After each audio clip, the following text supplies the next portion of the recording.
Gentleman from Missouri, Mr. Madam Speaker, I yield 5 minutes to the gentleman from the Appropriations Committee, Mr. Hinchey, gentleman from New York.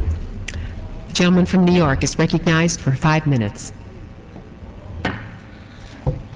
Thank you, Madam Speaker, and thank you, Mr. Chairman, for providing us with this time and this opportunity.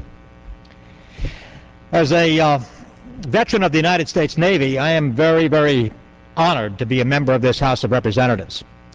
And today I am very proud and pleased to stand here in support of this very important resolution, which needs to be adopted as the final first step of this Congress in dealing with this unjust, illegal, unnecessary invasion of Iraq and the subsequent disastrous occupation.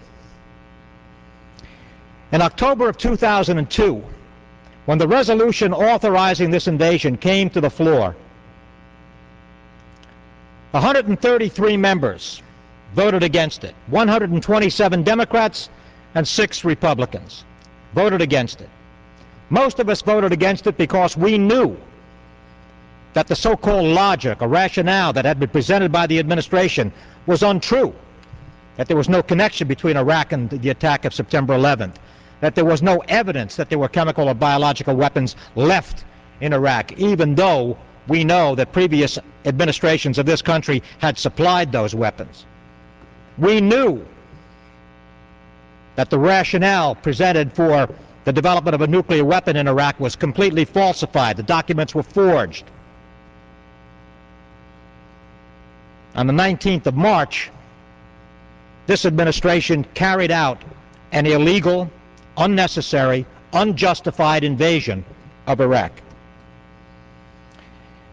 We will soon mark the 4th year of that action.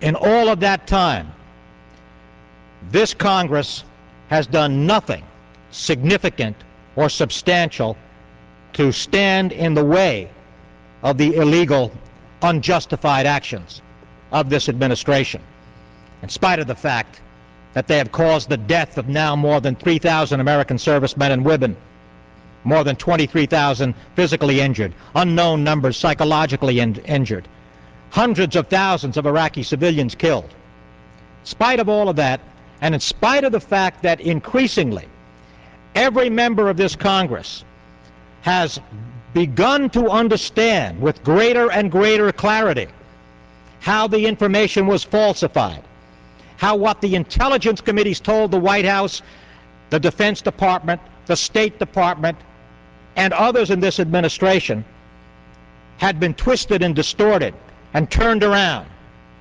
purposefully and specifically to carry out this disastrous invasion and subsequent occupation. Nothing has been done. The previous leadership of this Congress failed to step forward and take any kind of action against this administration. And we hear people on this side of the aisle tonight speaking against this resolution, saying it doesn't do anything significant, it doesn't do enough. Well, let me tell you something.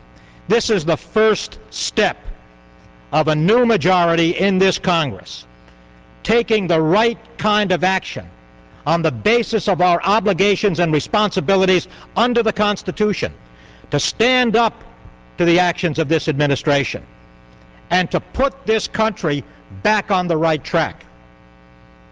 Not just in the case of what's going on in Iraq, even though that is so terribly disastrous, but the consequences here in our own country, the intimidation of people, the internal spying, the elimination of habeas corpus, all of the impingements on the American Constitution based upon the culture of fear cultivated purposely by this administration for their own personal and political objectives.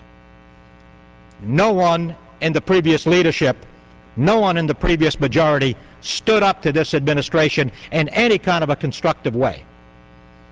So if you want to correct the failures that have existed in this Congress Since that resolution came to the floor, and since the 19th of March in 2003, when this administration carried out that illegal, unnecessary, and unjustified invasion, then you will support this resolution, recognizing that it is the first important step taken by a new majority here in this Congress to deal with the consequences of all of that falsehood. If you fail to do so, you will continue to leave the door open for further violations of law and constitutional principles by this administration, perhaps next in Iran, because that may be the next illegal step of this administration. If you want to make up for what you failed to do, if you want to do the right thing for this country, for our people, and for our military personnel, please support this resolution.